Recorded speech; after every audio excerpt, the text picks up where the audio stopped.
എല്ലാവർക്കും recipes four easy കുക്കിങ്ങിലേക്ക് സ്വാഗതം. ഇന്ന് ഞാൻ തയ്യാറാക്കുന്നത് നുറുക്കു ഗോതമ്പ് കൊണ്ട് നിങ്ങൾ ഇതുവരെ കഴിച്ചിട്ടില്ലാത്ത ഒരു സ്നാക്കാണ്. ഇത് തയ്യാറാക്കുമ്പോൾ ആർക്കും തോന്നില്ല ഈ സ്നാക്കിന് ഇത്രയധികം ടേസ്റ്റ് ഉണ്ടാവുമെന്ന്. പക്ഷെ നിങ്ങളിത് ഒരു പ്രാവശ്യമെങ്കിലും ഒന്ന് തയ്യാറാക്കി നോക്കണം, പിന്നെ തീർച്ചയായിട്ടും വീണ്ടും ഉണ്ടാക്കും. പ്രത്യേകിച്ച് കുട്ടികളൊക്കെയുള്ള വീടാണെങ്കിൽ ഉണ്ടാക്കി കഴിയുമ്പോൾ തന്നെ കഴിച്ച് തീർക്കും.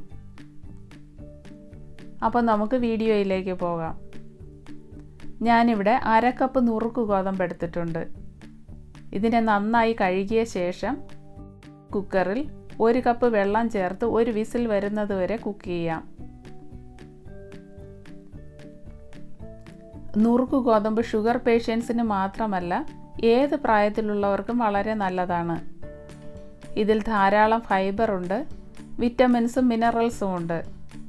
അതുകൊണ്ട് ഏത് പ്രായത്തിലുള്ളവർക്കും ഇത് ദിവസവും ആഹാരത്തിൽ ഉൾപ്പെടുത്തുന്നത് വളരെ നല്ലതാണ്. പ്രത്യേകിച്ച് ഇതുപോലുള്ള സ്നാക്കായിട്ടൊക്കെ ഉണ്ടാക്കി കൊടുത്തു കഴിഞ്ഞാൽ കുട്ടികൾ വളരെ ഇഷ്ടപ്പെട്ട് കഴിക്കും.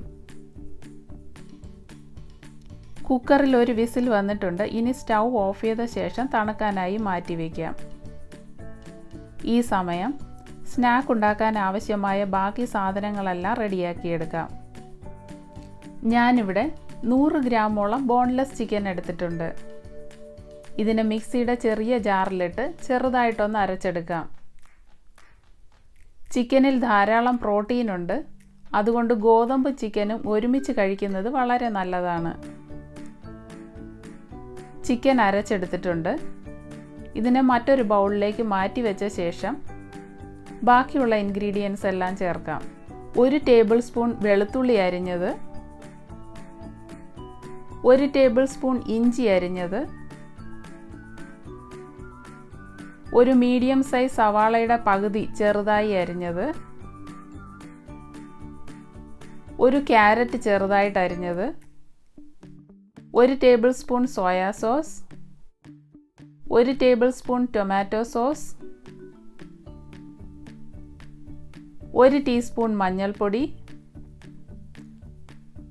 1 ടീസ്പൂൺ മുളക് പൊടി, 1/2 ടീസ്പൂൺ ഗരം മസാല, 1/2 ടീസ്പൂൺ വലിയ ജീരകം, 1 ടീസ്പൂൺ ഉപ്പ്. ഇനി 1/2 കപ്പ് ഗോതമ്പ് പൊടിയും നേരത്തെ വേവിച്ച് വെച്ച ഗോതമ്പും കൂടി ചേർത്ത് നന്നായി കുഴച്ചെടുക്കണം. ഇനി ഫ്രൈ ചെയ്യാൻ ആവശ്യമായ എണ്ണ ചൂടാക്കാം. നേരത്തെ കുഴച്ച് വെച്ചതിൽ നിന്നും അല്പം 1 സ്പൂൺ വെച്ചെടുത്ത് ഞാനിവിടെ 1/4 കപ്പോളം ഗോതമ്പ് മാവ് എടുത്തിട്ടുണ്ട്. ഇതിലൊന്ന് റോൾ ചെയ്തെടുക്കാം. കട്ട്ലറ്റിന് കോട്ടിംഗ് കൊടുക്കുന്നത് പോലെ ചെറുതായി ഒന്ന് മാവിലുരുട്ടിയെടുത്താൽ മതി. ഇനി ഫ്രൈ ചെയ്തെടുക്കാം. ഫ്രൈ ചെയ്യുമ്പോൾ ബോളിൻ്റെ ഷേപ്പിൽ ഫ്രൈ ചെയ്യാം, അല്ലെങ്കിൽ വടയുടെ പോലെ ഒന്ന് പരത്തിയ ശേഷം ഫ്രൈ ചെയ്തെടുക്കാം. എണ്ണ ഒട്ടും ഉപയോഗിക്കാത്തവരാണെങ്കിൽ ഇഡ്ഡലി തട്ടിൽ വെച്ച് വേവിച്ചെടുത്താൽ നല്ല ടേസ്റ്റ് ആയിരിക്കും. ഇതിനകവശം നന്നായി വെന്ത് വരുന്നത് വരെ മീഡിയം ഫ്ലെയിമിൽ വെച്ച് നന്നായി ഫ്രൈ ചെയ്തെടുക്കണം. ടൊമാറ്റോ സോസിനൊപ്പം കഴിക്കാൻ നല്ല ടേസ്റ്റാണ്.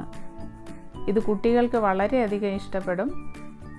വീണ്ടും മറ്റൊരു റെസിപ്പിയുമായി വരുന്നത് വരെ ബി ഹാപ്പി, സ്റ്റേ ഹെൽത്തി.